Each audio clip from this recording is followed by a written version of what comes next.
अस्सलामु अलैकुम व रहमतुल्लाहि व बरकातुहू। अल्हम्दुलिल्लाहि रब्बिल आलमीन, अस्सलातु वस्सलामु अला सय्यिदिल मुरसलीन व अला आलिहि व सहाबिहि अजमाइन।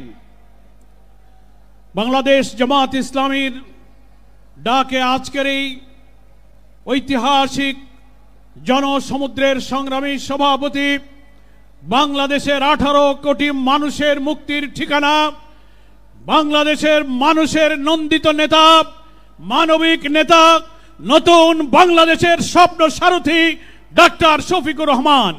মঞ্চে উপস্থিত সম্মানিত জাতীয় নেতৃবৃন্দ, আমার প্রিয় দেশবাসী, আজকের এই জনসমুদ্র প্রমাণ করে 17-18 বছর ধরে জামাত ইসলামী তথা ইসলামী শক্তির উপরে যে অত্যাচার, জুলুম, নিপীড়ন হয়েছে তার বিরুদ্ধে এই জনসমুদ্র হচ্ছে গণবিস্ফোরণের সৃষ্টি করেছে। জামাত ইসলামীর শহীদ নেতৃবৃন্দকে কারাগারে বৃদ্ধ বয়সে ফাঁসিতে ঝুলিয়ে হত্যা করা হয়েছে। মজলুম বৃদ্ধ নেতাদের কারাগারে তিলে তিলে তাদেরকে হত্যা করা হয়েছে।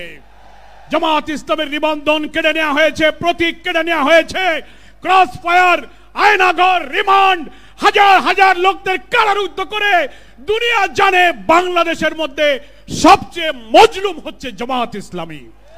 আর সেই মজলুম সংগঠনের প্রিয় নেতা ডাক্তার শফিকুর রহমান হচ্ছে এমন মানবিক নেতা, জুলাই অভ্যুত্থানের, জুলাইয়ের উত্তাল দিনগুলোতে আমিরে জামাত 17 তারিখে হজ সফর করে যখন দেশে ফিরলেন, 18 তারিখে আমরা সাংবাদিক সম্মেলন করলাম।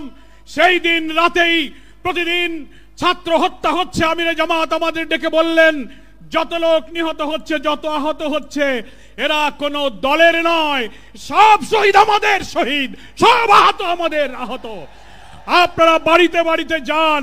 তিনি সব শহীদদের বাড়িতে বাড়িতে নিজে গেলেন, আমাদেরকে পাঠালেন। সহস্র শহীদের বাড়িতে, হাসপাতালে, বাড়িতে রক্তাক্ত অস্ত্রসিক্ত রোগীদের পাশে তিনি ছুটে গিয়েছেন।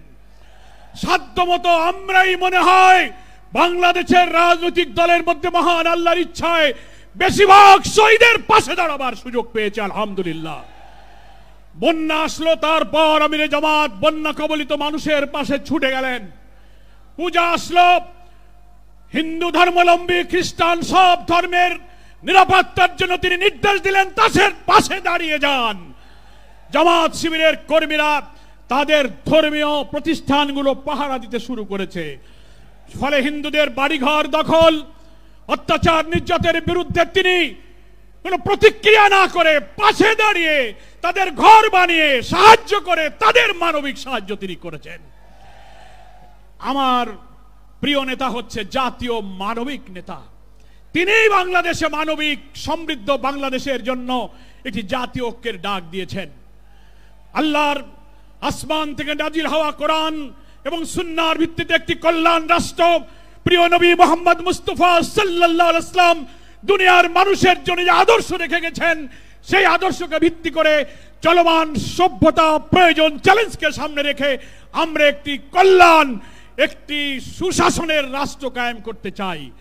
তাই আসুন ডাক্তার শফিকুর রহমানের ডাকে সাড়া দিয়ে জুলাই অভ্যুত্থানের চেতনাকে ধারণ করে আগামী নির্বাচনে দাড়িপাল্লার পক্ষে, তরুণ প্রজন্মের প্রথম ভোট দাড়িপাল্লার পক্ষে হোক, এই স্লোগান তুলে নতুন বাংলাদেশ বিনির্মাণে আমরা ইসলামী এবং দেশপ্রেমিক শক্তিকে ঐক্যবদ্ধ করি। আল্লাহ হাফেজ। বাংলাদেশ জিন্দাবাদ, জামাত ইসলামী জিন্দাবাদ। আসসালামু আলাইকুম।